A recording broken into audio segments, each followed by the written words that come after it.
First അറ്റംപ്റ്റിൽ തന്നെ എനിക്ക് OET score ചെയ്യാൻ പറ്റി. ഈ അക്കാഡമി ചൂസ് ചെയ്തിട്ട് എനിക്ക് ഭയങ്കര സന്തോഷമുണ്ട്. ഇത് അനേകായിരം നഴ്സിംഗ് വിദ്യാർത്ഥികളുടെ വിജയാനുഭവം.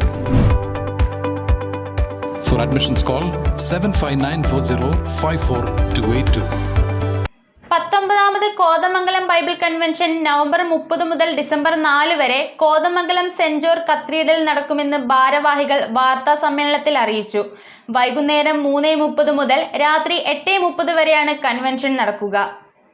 19ാമത് കോതമംഗലം ബൈബിൾ കൺവെൻഷൻ 2024 നവംബർ 30 മുതൽ ഡിസംബർ 4 വരെ കോതമംഗലം സെന്റ് ജോർജ് കത്തീഡ്രൽ വെച്ച് നടക്കുമെന്ന് ഭാരവാഹികൾ വാർത്താ സമ്മേളനത്തിൽ അറിയിച്ചു. ഈ വർഷത്തെ ബൈബിൾ കൺവെൻഷൻ മറ്റെല്ലാ വർഷങ്ങളും വ്യത്യസ്തമാണ്. കത്തോലിക്ക സഭ അതിന് ജൂബിലി ആഘോഷിച്ച വർഷമാണിത്.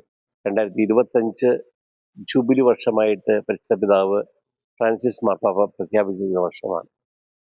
2026 കരിസ്മാറ്റിക് നവീകരണം ആരംഭിച്ചതിൻ്റെ സുവർണ ജൂബിലി ആഘോഷിക്കുന്ന വർഷമാണ്. ഈ രണ്ട് ആഘോഷങ്ങൾ, ജൂബിലി ആഘോഷങ്ങൾ ചേർന്നാണ് ഈ വർഷം സെന്റ് ജോർജ് കത്തീഡ്രൽ ദേവാലയത്തിൽ വെച്ച് നടക്കുന്ന ബൈബിൾ കൺവെൻഷൻ. നീണ്ട ഒരു ബൈബിൾ കൺവെൻഷൻ പരമ്പര കോതമംഗലം രൂപതയിൽ ഈ കത്തീഡ്രലിനോടനുബന്ധിച്ച് നടന്നിട്ടുണ്ട്. 19ാമത് ബൈബിൾ കൺവെൻഷനാണിത്. ഈ ബൈബിൾ കൺവെൻഷൻ പ്രധാനമായിട്ടും കോതമംഗലം റീജിയനിലെ എല്ലാ വിശ്വാസികൾക്കും വേണ്ടിയുള്ള ബൈബിൾ കൺവെൻഷനാണ്.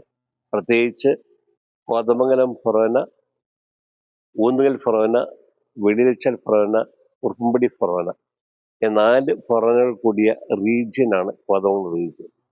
ആ റീജിയൻ്റെ ആഭിമുഖ്യത്തിൽ നടത്തുന്ന ബൈബിൾ കൺവെൻഷനാണ് നവംബർ 30 മുതൽ ഡിസംബർ 4 വരെ നടക്കുക. വൈകിട്ട് 3:30 മുതൽ രാത്രി 8:30 വരെയാണ് കൺവെൻഷൻ നടക്കുന്നത്. ജപമാല, വിശുദ്ധ കുർബാന, വചനപ്രഘോഷണം, ആരാധന എന്നിവയാണ് മുഖ്യ ശുശ്രൂഷകൾ. കൺവെൻഷന്റെ ഉദ്ഘാടനം ബിഷപ്പ് എമിരേറ്റസ് മാർ ജോർജ് പുന്നക്കോട്ടിൽ നിർവഹിക്കും. കോതമംഗലം രൂപത മെത്രാൻ മാർ ജോർജ് മടത്തിക്കണ്ടത്തിൽ അനുഗ്രഹ സന്ദേശം നൽകും. റവറൻ മോൺസിഞ്ഞോർ പയസ് മലയക്കണ്ടത്തിൽ സമാപന സന്ദേശം നൽകും. ഭരണജ്ഞാനം അസീസി ധ്യാന കേന്ദ്രത്തിലെ കപ്പൂച്ചിൻ വൈദികരാണ് കൺവെൻഷൻ നയിക്കുന്നത്. വാർത്താ സമ്മേളനത്തിൽ കോതമംഗലം രൂപത വികാരി general monsignor Pius Malayakandathil, cathedral വികാരി റവറൻ ഫാദർ തോമസ് ചെറുപറമ്പിൽ തുടങ്ങിയവർ പങ്കെടുത്തു. ചമയങ്ങളില്ലാതെ, ചായമില്ലാതെ, മായമില്ലാതെ ഹൈസ.